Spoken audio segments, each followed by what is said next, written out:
many of you know, I'm always up for an adventure. Valerie and I happened to stumble across a cave here in Sedona, Arizona. I didn't know there were caves here. But as we go through here, let's explore together. There's a biblical principle I wanted to illustrate while we walk through this cave. And this is more extensive than we ever thought, and I'm not sure if there's a wild creature here, but I'm willing to take my chances. But in 1 Kings 19, Elijah has had a huge ordeal. He went from victory to feeling defeated because Jezebel was going to kill him, and so he was feeling depressed, suicidal, ran into the desert. He didn't know what to do. The only thing he knew what to do after being fed and slept was to run to the Lord God and come to a cave.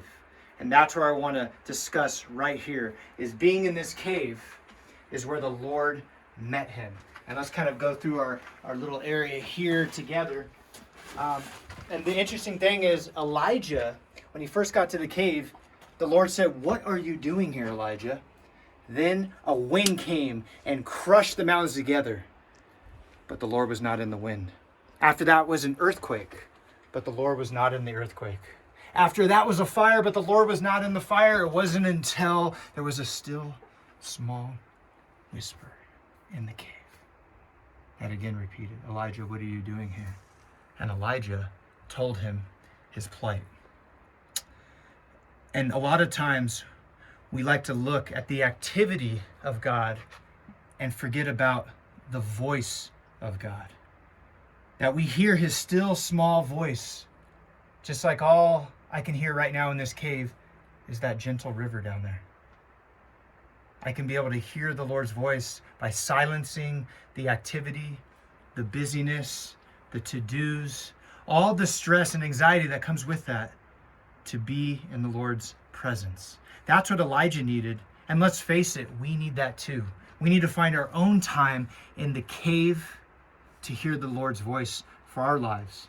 With all the activity and trying to figure out what to do in our current situation, it's tempting to just try to find our self-worth in activity and busyness, but also to try to have the Lord meet us by doing things for him rather than coming to a place of stillness and meeting him there.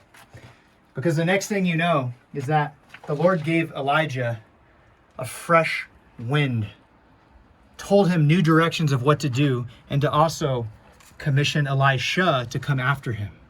And I think that's the word for us today, is that we can sit before the Lord and bring our tiredness, our stress, our worry, our depression, and in that quiet time to be filled with the Lord to give us energy to continue running the race that he set out for us. The best way to recharge is to sit at his feet, and he will give us the things to do in his time, but he beckons us to come into the cave, to sit at his feet and hear what he has for us. So I hope this word encourages you. And Valerie and I are going to continue to explore the rest of the cave over here. So you have a blessed week, everyone.